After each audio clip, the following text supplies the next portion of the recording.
Vector है, उसमें current का फ्लो होगा तो उसके आसपास मैग्नेटिक फील्ड जनरेट होगा।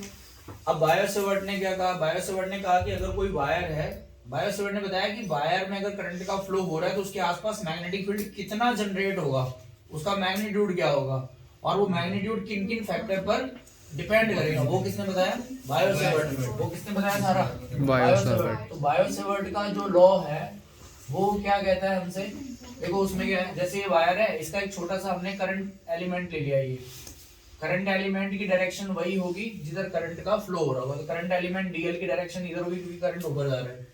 तो करंट एलिमेंट की टेल से हमने इधर एक ज्वाइन कर दिया, ये आर वेक्टर होता है, ये पोजीशन वेक्टर हुआ। पोजीशन वेक्टर कहाँ देखना है, जहां पर हमको मैग्नेटिक फील्ड फाइंड करना है।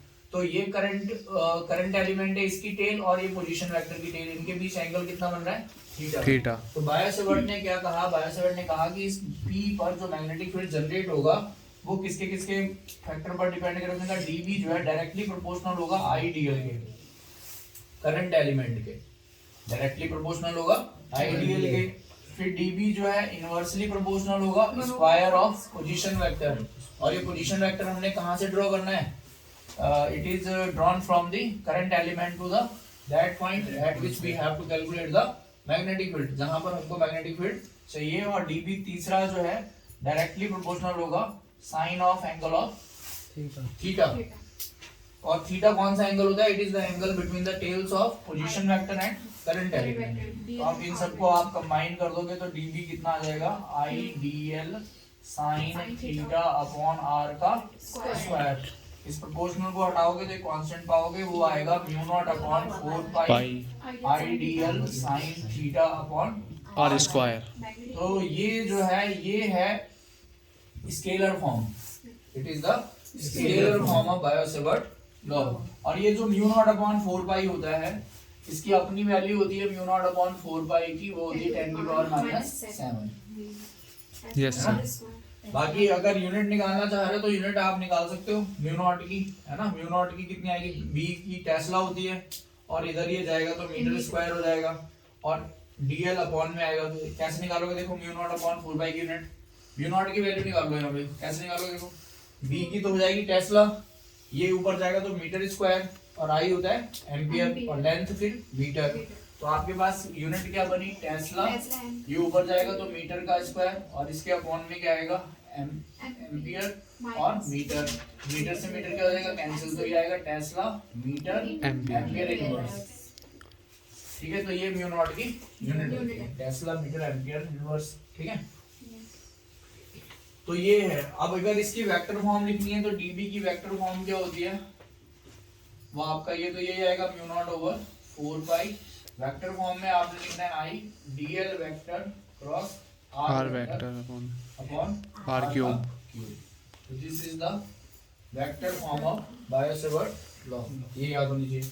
अब इंपॉर्टेंस इसकी क्या होती है, बायो सेवर्ट लॉ की जो वेक्टर फॉर्म है इसकी इंपॉर्टेंस क्या है, ये बताता है कि जो मैग्नेटिक फील्ड होगा, ध्यान से सुनेंगे, है ना, जो मैग्नेटिक फील्ड होगा वो जो मैग्नेटिक फील्ड है it is perpendicular to the DL vector and also perpendicular to the R vector. यानी कि जो डीबी की डायरेक्शन होगी वो है, अगर एक प्लेन है हमारे पास, किसी प्लेन में डीएल और आर बने हुए हैं, तो मैग्नेटिक फील्ड उस प्लेन के परपेंडिकुलर होगा जहां पर डीएल और आर है। यानी कि मैग्नेटिक फील्ड की डायरेक्शन डीएल वेक्टर के भी परपेंडिकुलर होगी, और मैग्नेटिक फील्ड की डायरेक्शन पोजीशन वेक्टर के भी परपेंडिकुलर होगी। जैसे डीएल और आर इस प्लेन में है, ठीक है, हमने इस प्लेन में एक डीएल वेक्टर बना दिया, इधर को मान लो डीएल है और इधर को आर है, तो मैग्नेटिक फील्ड या तो ऐसे होगा या ऐसे होगा, आउटवर्ड होगा, परपेंडिकुलर होगा, वो डीएल के भी परपेंडिकुलर होगा और आर वेक्टर के भी परपेंडिकुलर होगा।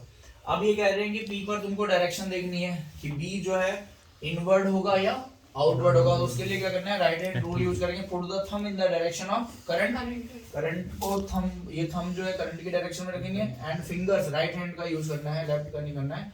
राइट की जो फिंगर्स हैं उसको उधर कर देंगे जिधर पॉइंट पी है, तो ऐसे पॉइंट पी इधर को है, फिर ये ऊपर, तो हथेली कहाँ जा रही है, अंदर की ओर, तो यहाँ पे मैग्नेटिक फील्ड कैसा होगा, इनवर्ड। अगर अब यही वायर ऐसे होती और पॉइंट पी यहाँ होता कहीं आउटवर्ड, तो ये आपका पॉइंट है और ये आर डिस्टेंस पर है, तो थंब तो ऐसे है लेकिन फिंगर इधर को, तो ये बाहर की तरफ आ रहा है, तो यहाँ पे डॉट साइन लगा देंगे, आउटवर्ड होगा। आउटवर्ड। ठीक है, तो ये सारी कहानी है बायो-सेवर्ट लॉ की।